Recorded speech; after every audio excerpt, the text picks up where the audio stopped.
So xenophobia actually, the definition of xenophobia is the intense hatred and fear and dislike against a specific group of people. The term is synonymous with racism and discrimination and intolerance. All these terms mean more or less the same thing. So how xenophobia works, which is very important, is by establishing a hierarchy whereby you have a superior group of people and another group of people, be it religious or an ethnic group of people or national group of people, that is thought of and labeled as lesser than, as inferior, as impure, compared to that superior group of people.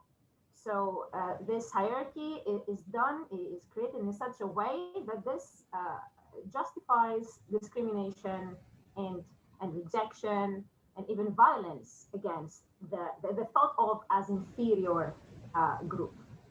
So now that's how xenophobia works. Why it's important, since you asked me. So it's important because it's an age-old phenomenon.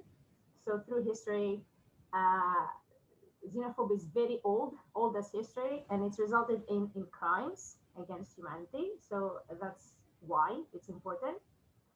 To give you an idea, historically, targeted groups were many. There's been a vast array of groups, social groups that have been targeted from xenophobia. For example, heretics, a religious group, or the Jews, the Muslims, the women, the lepers, migrants, and many other normally minority groups have been targeted.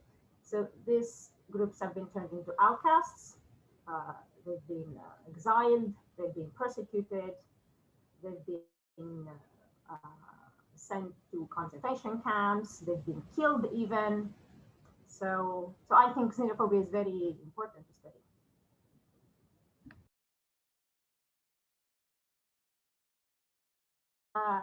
So I've written about the fact that the culturally different other is not the problem. The problem is the false assumption we have about that different group. So this false assumption is basically instigated by this xenophobia I talked about and by xenophobic language.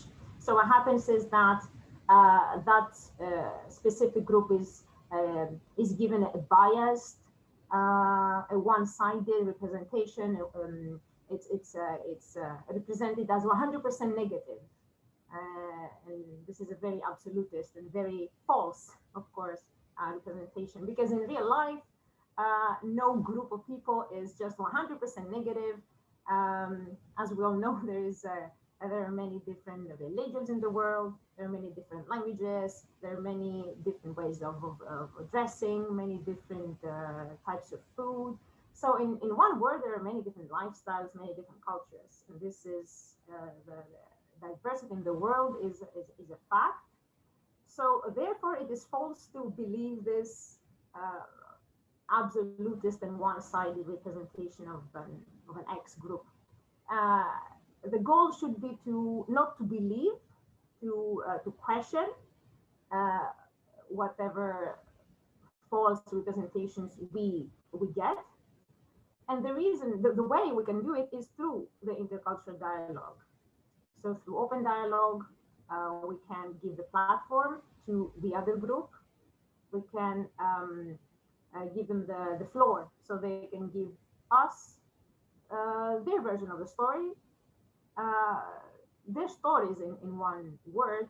And I'm sure in this way, I'm sure through having an open and genuine dialogue and listening attentively to another group of people, we will understand they're just as human as us. We're just only different, and we will understand that we can respect them for what they are. So xenophobia is certainly connected with language. We talk about xenophobic language, which is basically the same term as racist language.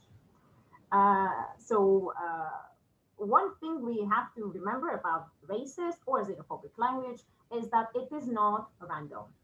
It is systematic, it is strategic, it has one purpose, and this purpose is to target and otherize a specific group. So having this in mind, let me tell you that there are many ways you can otherize and marginalize a specific group. Only a couple of them I can tell you. One of the basic ones is to talk about the other group collectively.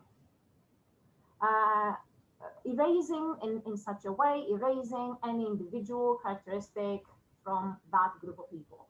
So for example, you might have heard or read that a specific group, Group X, they are collectively thieves. Of course, a negative characteristic is given to them, or they are collectively the drug dealers, or they are collectively uneducated, you name it. Any negative characteristic attributed to that group without any individual difference.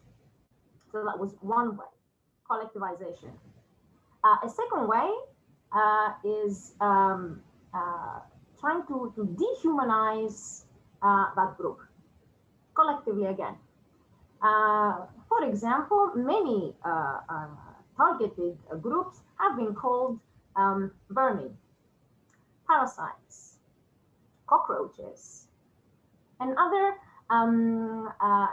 ways that another words that are actually given to animals, names that are given to animals, especially disgusting animals, disease-ridden animals, carrying infectious diseases and contamination. So again, this is strategic, and it is done in order to label X group as impure, full of diseases, disgusting, and something you should avoid. A third and a last, of course, it's not last, there are many more, but my third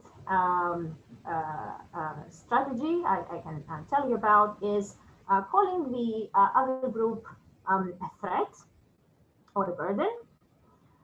For example, to your economy. You must have heard X group is called, they are called the welfare scroungers, the freeloaders.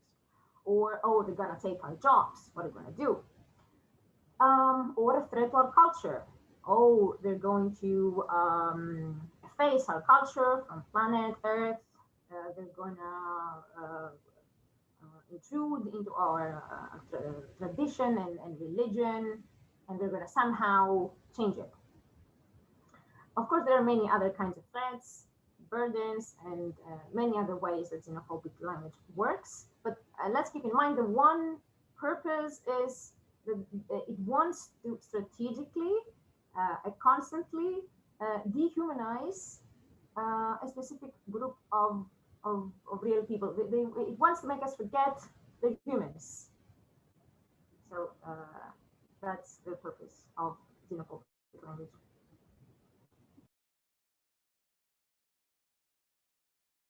So we talked about what is xenophobia and how it's done through language, but we didn't say who does xenophobia. So that's the answer to this question. So the people who do xenophobia, who do the xenophobic language, and they're the people who benefit from xenophobia. So basically, the people who benefit are the people in power. The people in power, so the status quo I wrote about, is the people who brand themselves as the superior group. If you remember before, with the hierarchy of xenophobia. And of course, this gives them many benefits by keeping this discrimination of them being the superior group and then the other group being the inferior. Because first of all, psychologically, it gives them the self-confidence that they are the superior group. Of course, this also gives them the guarantee that nothing will change. They will maintain their power. They will continue to be the political elite. They're going to continue to be the superior group, and nobody else will challenge their power, because who will do? Everybody else is the inferior group, anyways. So there's a psychological boost as a benefit, first of all. Another benefit is the economic benefit. Because if you're talking about inferior groups, of course, you can use the inferior groups as cheap labor. You do not need to pay them the same as the members of your own superior group, because you're the superior and they are the inferior. So it makes sense that you're gonna pay them less, and you're gonna keep more of the money and split it amongst your own members. So that's one of the economic benefits. Another benefit, although there are more, is a political benefit.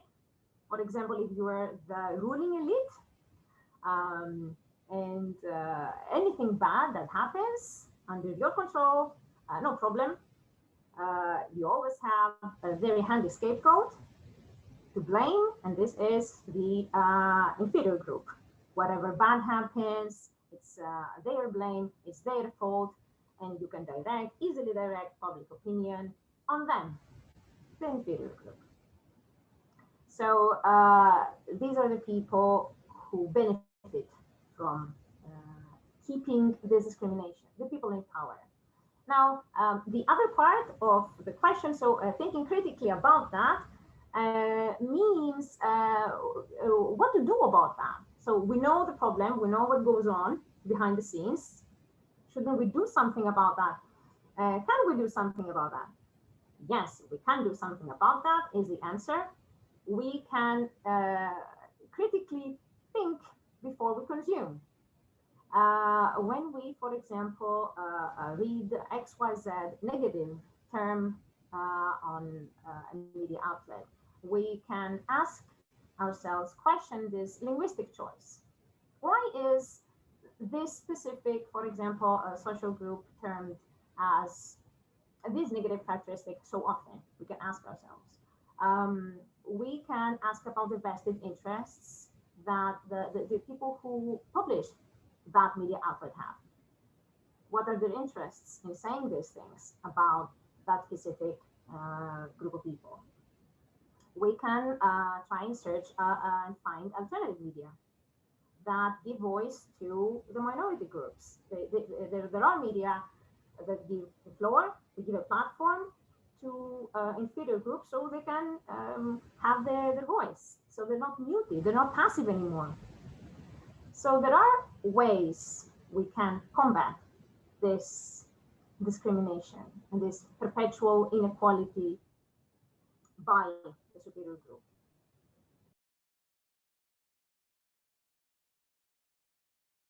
So xenophobia and migration are 100% related together. So first of all, if you think what migrants are by definition the stranger. They are a foreigner group seeking help and refuge into a host country. So they are by definition a vulnerable minority group, and the other group, the stranger. It's very easy to target migrants because their position is by nature vulnerable, and by nature they are stranger to the in-group, the society they want to come in and integrate. So how xenophobia affects migrants? Unfortunately, it affects migrants in very negative ways. We have seen since the 2015 refugee so-called crisis and migrant crisis, quote. So first of all, if you remember, we have the media outlets, the mainstream media outlets, dominant media discourse that uses xenophobic language against refugees and migrants. They paint this vivid image, they've been painting this vivid image of them being full of disease, damage, destruction, and death. So in such a way that they've been altering the public opinion from a positive to a negative one. So the first thing that is affected by xenophobic language that targets migrants is the public opinion, which is the first step. So what happens in that first step is that the public stops supporting migrants anymore, starts wanting to have protective action against them. The public starts avoiding migrants, not wanting them here, starts accepting hate speech. You must have heard mottos and slurs like go back to your home, we don't want you here, you're taking our jobs, and so on. And even the public may even resort to hate crimes.